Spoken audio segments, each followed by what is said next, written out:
But not everyone is a global pop star who has the ability to command the attention of a Taylor Swift. And many of the victims are girls in high school. And we have two of the girls here who I've gotten to know quite well, Elliston Berry and Francesca Monti. Elliston and Francesca are both 15 years old. And they both had almost the exact same thing happen to them at almost the exact same time. Elliston is from Texas, Francesca is from New Jersey. Both of them had classmates in ninth grade. Boys in their class target them and take pictures, innocent pictures from social media. And they went and used an app to create deep fakes that made it appear they were naked pictures of them. And these boys then sent them out to their classmates throughout the school. And both Elliston and Francesca woke up with the horror of realizing that they had been targeted and that all of their classmates thought they were looking at naked pictures of them. They woke up in tears. Listen, it is hard to be a teenager at any time, especially now, the pressures that are on teenagers with social media. It is much, much harder than when we were kids. But to have this kind of violation is fundamentally wrong. And I'm proud we've come together and drafted bipartisan legislation. In the Senate, Amy Klobuchar and I teamed up. We drafted this. The legislation, the Take It Down Act, does two things. Number one, it makes it a crime. It makes it a felony to publish non-consensual intimate images. This is wrong. It is criminal. And over again, both Elliston and Francesca were told, I'm sorry, there's nothing we can do. These people who have violated you can continue with impunity. The Take It Down Act will change that. But secondly, there's another problem, which is these tech platforms historically have been incredibly slow and unresponsive. When these images are up, often they stay up and they stay up and they stay up, and the tech company doesn't do anything about it. I will tell you Elliston's story. The way this issue first came to me, Elliston's a constituent. And she and her mom reached out to our office and said, hey, you're my senator. Can you help us? And the issue made it to my desk. I said, this is horrible. And it's what prompted the idea for this legislation was the concern that was raised by Texans. We drafted this legislation, and several months ago, Elliston and her mom, Anna, were here in D.C. They were in my office. We were talking. We were getting ready for another press conference when we were introducing the bill. And I asked them at the time, I said, so what happened to the images? It had been 9 months since this had happened initially. And they both looked at me in horror and they said, well, nothing. They're still up. Elliston's mom had called Snapchat over and over and over again, had emailed Snapchat over and over and over again, said, take this down. And like a lot of big companies, they just gave her the stiff arm, ignored her, had no interest, did nothing to remedy the situation. I turned to my staff in my office that day. I said, I want you to get the CEO of Snapchat on the phone today. I want those pictures down today. Within an hour, they were pulled down. Now, you know what? It should not take a sitting U.S. senator or a sitting member of Congress to make a phone call to get this garbage down.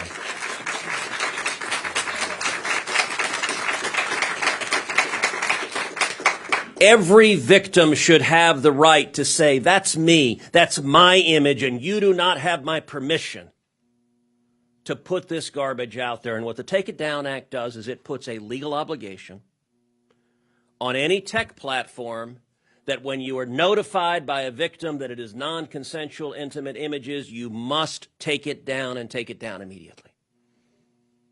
That is needed, and that is needed desperately. Now, where this bill is, it has passed the Senate. It has passed the Senate unanimously. 100-0. Amy and I worked on both sides of the aisle, Republicans and Democrats. Every single Democrat in the Senate supported, every single Republican in the Senate supported it. The bill has now gone over to the House.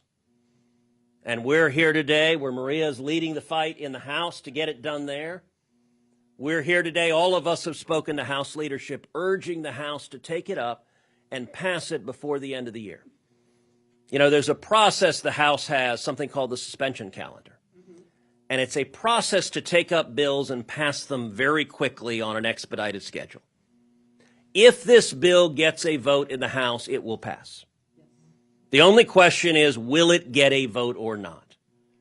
And so we're here today on behalf of the victims, on behalf of women, on behalf of teenage girls across this country to say, bring this up for a vote, pass it, and put it on the president's desk. We can get it done, and we can get it done before the end of the year. And with that, I want to introduce my partner in crime, Senator Amy Klobuchar. All right, thank you. Well, thank you so much, Ted, and thank you for your leadership on this bill. We've worked on it, as he noted, together. Every so often, Ted and I disagree on a few issues. It's happened. I don't know what you're talking about. I don't know. We've had a few viral moments, but maybe this will be. And that's because I have really appreciated his willingness to take on these tech issues. It's a pretty lonely thing to do, actually, on a number of fronts. He's been supportive of that work, and it's not an easy thing to do. I remember several hearings in judiciary unrelated to this bill where he was supportive of our work. And I've had ads run against me on this stuff, all kinds of things. It's not easy. So this accomplishment of getting this bill through the Senate was no small thing. I want to thank Representative Salazar. I know Representative Dean on the Democratic side has been working with you on this, and we mostly want to thank those brave souls with Elliston and Francisco, Breeze, Samantha, and the others that are here in the front row who have come forward and have been willing to speak out about their experience, because that takes courage. You know, it's not easy to go and say this happened to me and to tell all the cameras about it, but you're willing to do it to help people that you never will even meet who will be victims of these same crimes unless we get this bill passed. So let's talk about why this issue is too important to ignore. Our bill makes sure to protect the constitutional right to free speech. Ted would make sure that happened, because this isn't about limiting self-expression. It's about protecting Americans' privacy, which is also a right, in this new world of technology and AI. As Ted noted, every one of our Senate colleagues supported this bill, from Bernie Sanders to Rick Scott. That's a broad spectrum, okay? And that's because this is truly an issue for our kids and for the privacy of people throughout this country.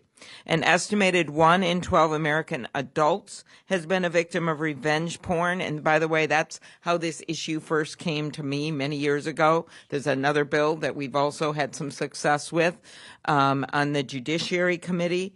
And we know that these privacy violations destroy people's lives. 49% of the victims that I just mentioned were stalked or harassed online by others who saw the image. They simply see the images and then they go on to become a victim of harassment by other people. 13% of victims report difficulty getting a job or getting into school because of the images. And more than half of these victims have experienced suicidal thoughts as a result of this violation. And this harm is not limited to instances where explicit images are shared online. The threat of dissemination alone can be tragic, right? The threat of doing it. So if you know there's a penalty, that people start to realize that this is a crime, then it's a lot harder to make that threat when you can say, hey, this is a crime if you do this. Our FBI director testified before the Senate Judiciary Committee that the Bureau has reported a massive increase in sexual extortion scams, mostly targeting young people. A new study shows that approximately 1 in 7 people are victims of sextortion, and according to the FBI in 2022 alone, those scams resulted, and this was just stunning for the committee to hear. I'll never forget this moment. Over 20 young people have committed suicide because of this. They don't lie, okay? These are horrific stats. So while we know they're experiencing suicidal thoughts, we have actual deaths that have occurred because of this. The rise of AI-generated deepfakes, where you can't even tell if you're seeing a real person or not, is making these problems worse. One recent study showed 96% of deepfakes are sexually explicit and feature women who did not consent to the creation of this content. I think about Molly from Minnesota, who was shocked to discover a close family friend had created pornographic deepfake images and videos of her and over 80 other women he knew from photos he took from family events. To this day, she knows those images are still out there. Alliston from Senator Cruz's home state, who was only 14 when a classmate used AI to generate new deepfake photos of her and share them on Snapchat. As her mom said, my daughter's innocence was shattered and her eyes were opened to the reality of how cruel a person can be. This work is about building a future, about taking on the challenges of the new environment we live in and not just pretending it's not happening anymore.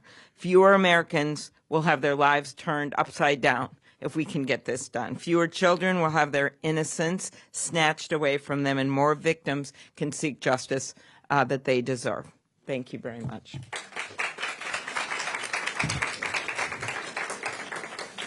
Thank you, Amy. Let's get it done in the House. Amen. Well, thank you, Amy. Thank you for your hard work and your leadership bringing the Senate together to get this accomplished. I now have the great joy of recognizing my friend, Senator Maria Salazar, the great Congresswoman Salazar from the state of Florida, who is leading the fight in the House to get this done, along with Madeline Dean, a Democrat. The two are teamed up together to get this done. And I believe we're going to get it done before the end of the year. That is our objective. And I will say we need to work quickly because since Maria is a member of Congress from Florida, I think in about 12 minutes she'll be a cabinet member joining the Trump administration. So we need to move fast. And with that, Congressman Salazar. Very much. Thank you. My pleasure. It's my pleasure to be working. Well, good morning, and it's a pleasure to be working with you, Senator Cruz, and with your colleague here. That I love the fact that this is a very bipartisan bill. It's just common sense. And I want to connect with the mothers. You know, I have two children, 24, 25, two daughters. And I can only picture that morning when you wake up and you understand that your child's image and likeness is being used with fake images of them naked, and the embarrassment and the sorrow and the sadness and the desperation. And like you were saying, Senator, that it took Snapchat 8 months to take those pictures down from Elliston, who I know is here. And it's like you said, we don't need to know anyone in the Senate or in the House of Representatives to call and demand from social media to bring those down, because they're a lie. They're not true. So I commit to work very hard in the House. We have a lot of friends there, and you do too. And I am sure that with the help of God, that we're going to be able to put this either in suspension or make it a vote, and the Take It Down Act will be the law of the land before the end of the year. Why? Because it has nothing to do with political parties. It has to do with what's common sense, which unfortunately in Washington is the least common of all senses. But we're going to try to be the leaders that the Florida people and the Texas people send us here to be and to represent and to do what's right for our constituents. And nothing can be more right than this. So count on me, and I am sure that starting right now, we're going to put all the effort, energy, and interest in making this law. So thanks again for the opportunity, and thank you very much. And to my Representative Dean, who has been working very closely with us. So thank you for the part. This is the way that we should work in Washington, in a bipartisan fashion. Thank you, Senator. Excellent. Thank you, Maria. Thank you for your leadership, and we're going to get it done in the House. I'm now going to recognize a young woman I've gotten to know very well over these last few months, Elliston Berry, a Texan who is 15 and who has been really courageous sharing her story. Elliston. Thank you. I just want to say thank you to not only Senator Ted Cruz, but Amy Klobuchar for hearing my story and giving me a voice. I also just want to thank God for turning this awful situation into something good. I mean, that morning when I woke up, it was one of the worst feelings I've ever felt, feeling hopeless and feeling as if my entire innocence was stripped away. I mean, the unknown was so terrifying, and it was so hard to realize that this was my reality that I had to live with.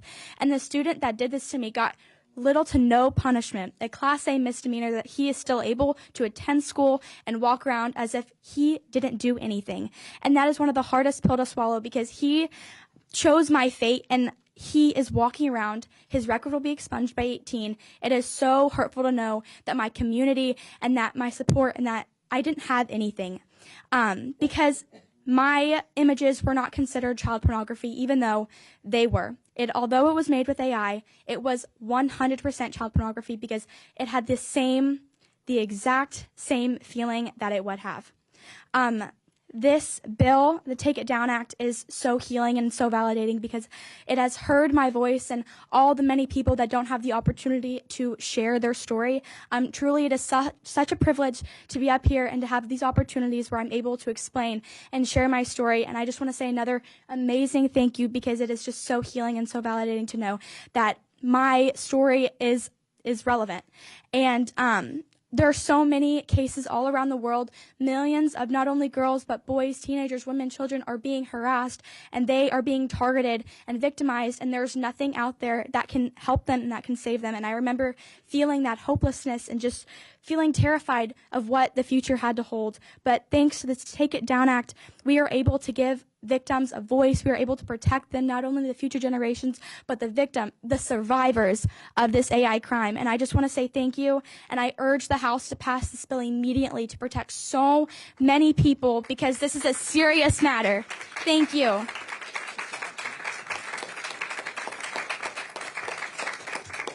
Elliston, thank you very much. That was powerful. I now want to recognize another young woman who Francesca Mani, who Elliston and Francesca had virtually the identical thing happen to them within days of each other.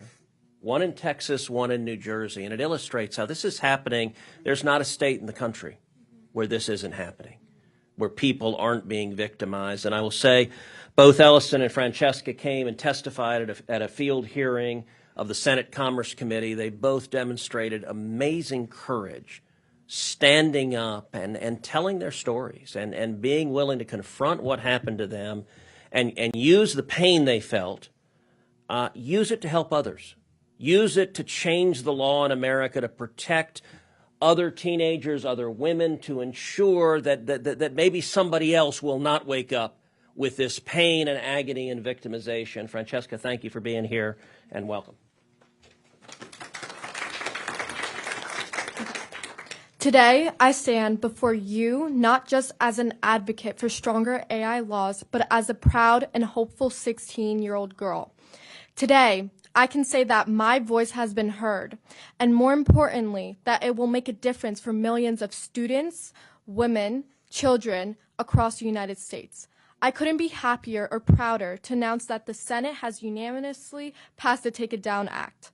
Special thanks to all the senators who supported this critical legislation, especially Senator Booker from my home state of New Jersey, who co-sponsored the bill. But this victory would not have been possible without the unwavering dedication of Senator Cruz. He has been a true champion for our cause, never backing down despite the challenges faced this year. Senator Cruz, you are a rock star. And your team has been incredible, always just one phone call away. My deepest gratitude to you and your team for your relentless hard work. Thank you, Senator Cruz. Senator Klobuchar, Congressman Salazar, and Dean, thank you for being here and for standing with us girls as well. It means so much to have women in our corner supporting and fighting for what's right. Now, we turn to the House. Today, I'm calling on every congressman and congresswoman to stand with me, with Elliston, and with all the girls who are not here today but have been deeply affected. Because we matter. It's time for Congress to see us, hear us, and act for us. We need swift and decisive action. We need this bill to pass to protect us. Without it, we remain vulnerable. This is not a political issue.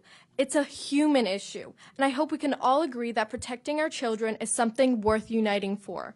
Once again, thank you, Senator Cruz, you're awesome, and thank you, Congresswoman Salazar, for your support and encouragement. Dear representatives, let's finish what we've started and make this change happen. Together, we can ensure a safer and brighter future for all. Thank you.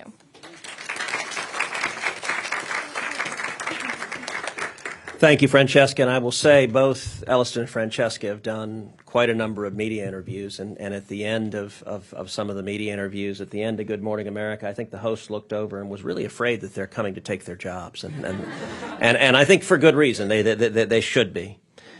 You know, Amy mentioned that when these crimes occur, sometimes the harms are reputational, they're emotional, they're grief, they're depression. All of that is horrible and wrong. But sometimes the consequences are even graver than that. We're seeing every year young people who are taking their lives, who choose suicide because of this horrific wrong. And today we have with us Brandon Guffey. Brandon, his son Gavin, is one of those teens. Brandon likewise has demonstrated enormous courage telling Gavin's story. And thank you for taking your unimaginable pain and grief and using it to fight to change the world we live in. Brandon, welcome.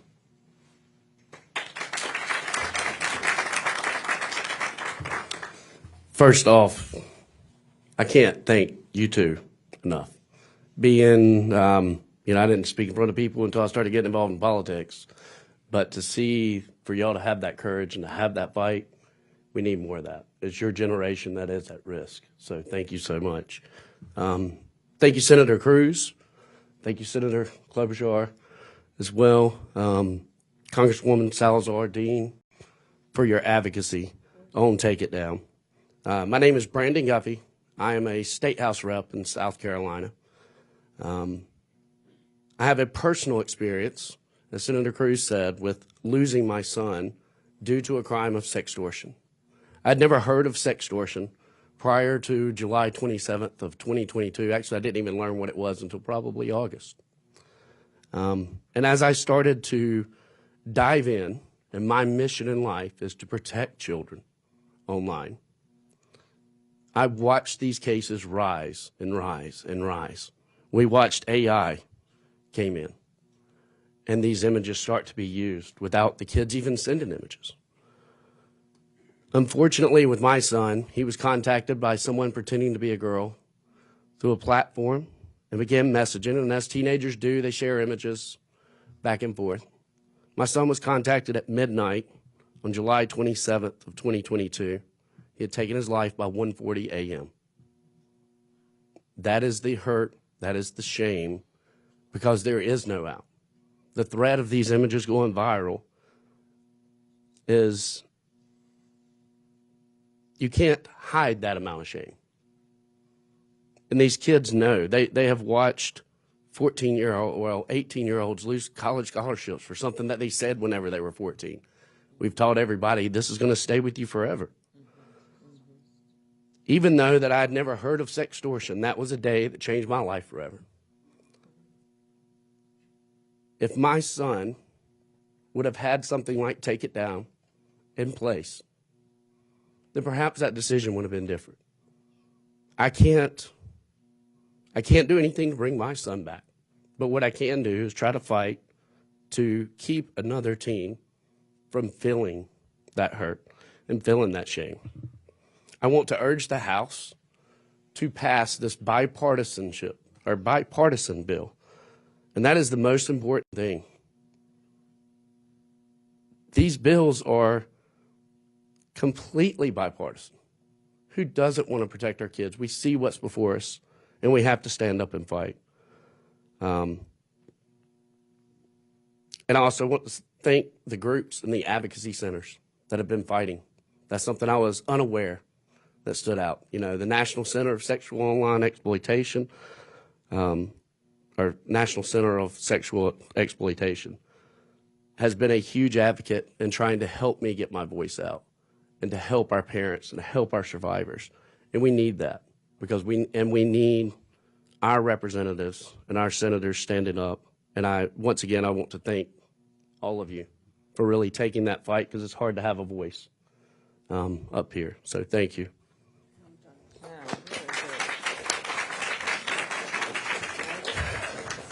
Thank you, Brandon, and thank you for your courage. Thank you for standing and fighting.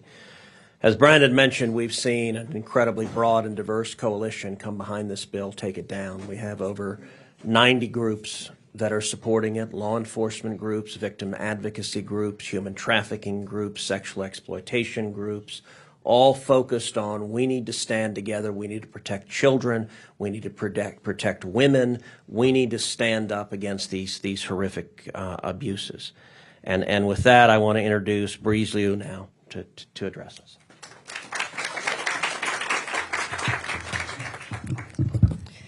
Thank you for having me here today. My name is Breeze Liu, a survivor of deepfake abuse, as well as the founder and CEO of Electo AI, a company dedicated to ending online image abuse. We gather here today in a moment of profound transformation. This is an age of massive information and misinformation, a time of both wisdom and ignorance, an era of both progress and setbacks. With extraordinary technology advancement, we also face immense challenges. In April 2020, my life changed forever. A friend called to tell me that a video of me was circulating on Pornhub. At first, I thought it was a mistake. I had never even visited Pornhub. But when I clicked the link, I saw my face on a pornographic video. The devastation I felt that day is indescribable. I was humiliated, dehumanized, and overwhelmed with shame. But when I sought help, the system failed me. I was victim blamed and slut shamed by law enforcement, while the perpetrator faced zero consequences. As more videos of me spread to hundreds of malicious websites, I nearly lost everything. My dignity, my reputation, and I almost lost my life. That is why the Take It Down Act matters. It creates accountability where there was none before. It ensures that victims can have harmful content removed swiftly, lifting the unbearable burden survivors have long carried alone. When it comes to ending online violence, America must do what it always does. America must lead. In the 1960s, this nation did something that was once believed to be impossible. We sent men to the moon with computing power equivalent to a basic calculator. Today, the smartphones in our pocket holds computing power thousands of times greater than what NASA used during the Apollo missions. If this is our moonshot, then we must rise to the challenge. The same technology that created this problem can also power its solution. The algorithms used to harm us can be redirected to protect us. This legislation is part of that moonshot. So let's pass this bill, not because it is easy, but because it is necessary. Stop blaming the victims and stop justifying the abuse. I call on House leadership to pass Take It Down as soon as possible. While there is darkness, we shall let there be light, and even the darkest night will end and the sun will rise. So let us heal the divide and build a brighter future for the next generations. We owe it to our children, a future that is worth living in, not just simply surviving. Do not let my yesterday become their tomorrow.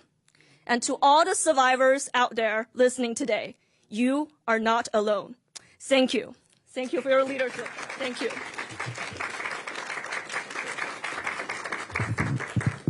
Breeze, thank you very much for sharing your powerful story, and thank you for your courage again to take your pain and use it as a call to action, use it as a call to protecting others. And I will say, as a Texan, I was particularly fond of your quoting JFK in Rice Stadium, which is where he announced that within a decade we will go to the moon. And the quote that Breeze did is JFK asked, "Why do we go to the moon?" And he goes, "Why does Rice play Texas? Not because it is easy, but because it is hard." And we will do this likewise, not because it is easy, but because it is hard. I would now like to recognize Samantha McCoy.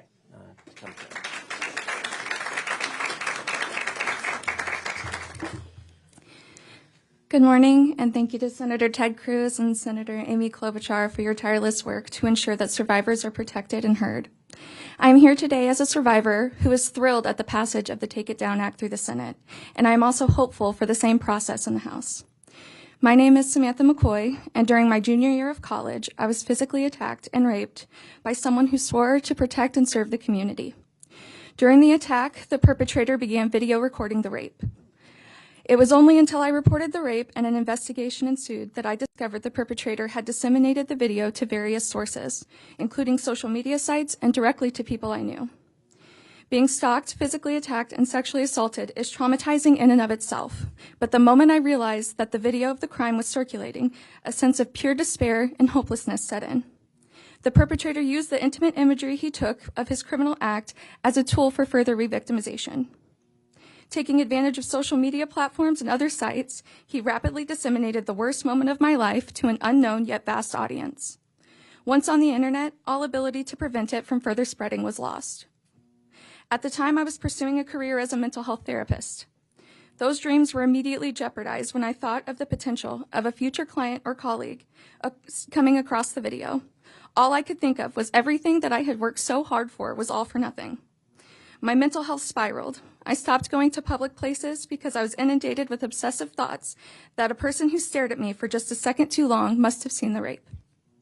I subsequently lost my job and my apartment shortly thereafter. Determined to find protection and ensure the video of the rape was not further disseminated, I sought to find out what laws existed. While many states, including Texas, where I'm from, have enacted laws to criminalize revenge porn and deepfake pornography, these laws vary vastly in the terms of classification of crime and penalty. I was shocked to find out that social media platforms were not responsible for removing intimate imagery and that I had little to no recourse against these platforms. And most shockingly, I had little to no recourse against the perpetrator himself. I eventually channeled my anger into pursuing a career as an attorney so that I could represent those who have been through similar heinous acts. Oh, there you go. Thank you.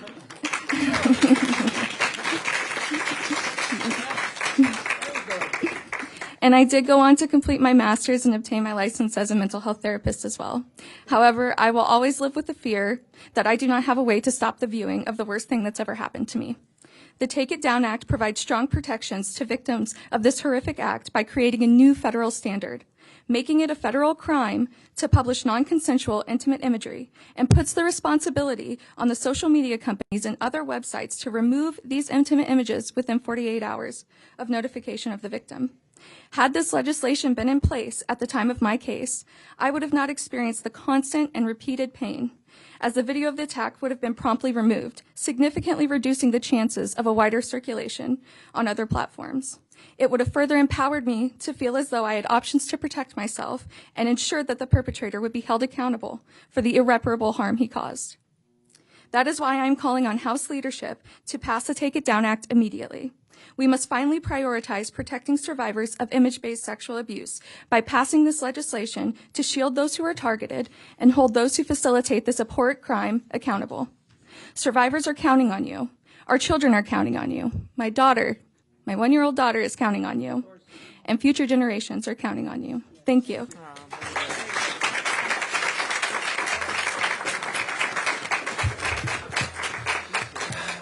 Samantha, thank you for sharing that horrific story. And I'm so sorry for the hell that you have gone through, and Breeze and Brandon and everyone here. What has happened to each of you, it's not right. And I'm hopeful that by coming together, we can put in place meaningful protections so that the next young woman, the next teenager, is not a victim of the next crime tomorrow. With that, we'll open it up to questions. On the House side, Joe Martin, Dallas Morning News. Is there any indication that there is any resistance to this, or is it purely a matter of lots to do and little time? And have you talked to, Speaker Johnson, any other members of the leadership? There's a Texan in charge of the Rules Committee you could have a word with about getting on the suspension calendar. What are those conversations?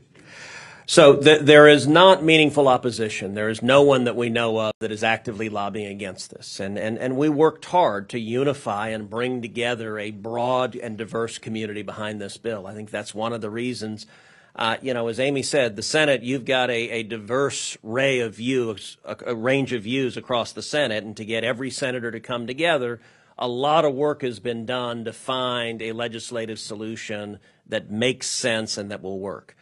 Our challenge really is just the hours into the day and the calendar. We're near the end of the year. There are lots of competing priorities. I've spoken multiple times with the Speaker of the House. I've spoken with Steve Scalise, the Majority Leader. I've spoken with multiple other leaders in the House. Amy has as well. Maria has as well. And we're trying. All it needs to do is get scheduled for a vote, either on suspension or just scheduled for an ordinary vote. If this vote is on the floor of the House, this bill will pass.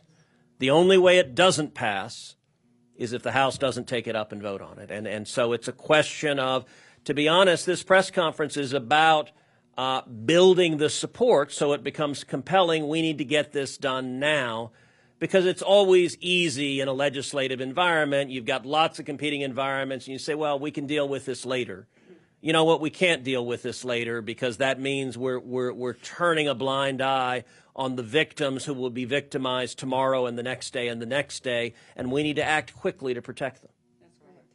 I just, we have all talked to people in the House. I have a call scheduled this morning, and I'm going to keep pushing it. I think that the only other possibility is if, in addition to the two Ted mentioned, is if they somehow have a smaller package of things that they add to a year-end bill, that we could somehow get it included to the bill that we're going to do at the end. It's not going to probably go on the defense bill, even though it's to me a major security risk is going on. But it will. That would be the only other possibility. So, I mean, I feel so strongly that if we got it through this place, as in this place, you can get it through anywhere. And this has happened all the time. Sometimes it's easier to get bills through the House because they can have a few people not vote for things and it doesn't matter. So I just don't like the thought, as much as we have unanimous support over here, of going through next year, and there's going to be a whole lot of hearings going on, nominations, things on the calendars, and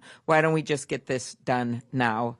And what a holiday gift it would be for those who have fought for so long to get it done.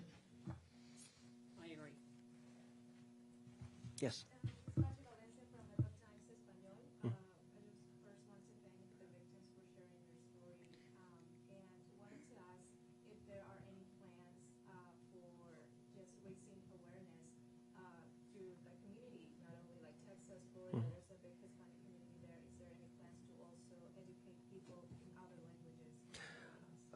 Absolutely, and today is part of that, but we're spending a lot of time doing interviews, and I'll tell you, nothing is more powerful than what these courageous women and men are doing right now. I mean, every one of them, they're sharing a very personal pain that it would be easy to say, I don't want to talk about this. That was as Samantha talked about, she's talking about the worst day of her life and then getting re-victimized every time someone watches the video of that horrific crime over and over again. And it takes courage. Listen, I got to tell you, I've been inspired. I've been inspired by the courage that all of you are demonstrating. And I think the single best way to raise awareness is, frankly, for the politicians to get out of the way and just let people tell real stories. Allison and I were talking last night about how, you think about human memory. Almost every memory you have is a story. That's how our brain works. We think in terms of story. A statistic, I mentioned that this is increasing 3,000%. That, for most people, doesn't move them very much. That's a number. It's abstract. It doesn't seem real. When you look in the eyes of people who felt this pain directly, you understand it differently. When Brandon talks about how his son Gavin will never be here again. Look, all of us are parents. There were more than a few of us who had tears in our eyes as we heard Brandon telling that story. The greatest nightmare for any parent is to lose a child. And I think that's one of the compelling reasons not to delay. If this will pass eventually, but if it passes a year from now, how many other victims will be victimized? How many girls will be victims? How many parents will lose a child because Congress delayed and we couldn't act? And so we're not going to let that happen. We're going to do everything we can to say, let's have the urgency that you would have if it was your child that was potentially facing this tomorrow. And so that is exactly what we're endeavoring to do. Okay. All right. Thank you very much. You guys are fantastic.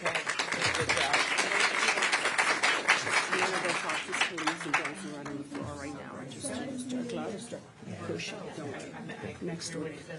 Put them in suspension. Easy to do if you just. I have good friends on the floor, so I'll keep you posted. No, I don't know if you've heard.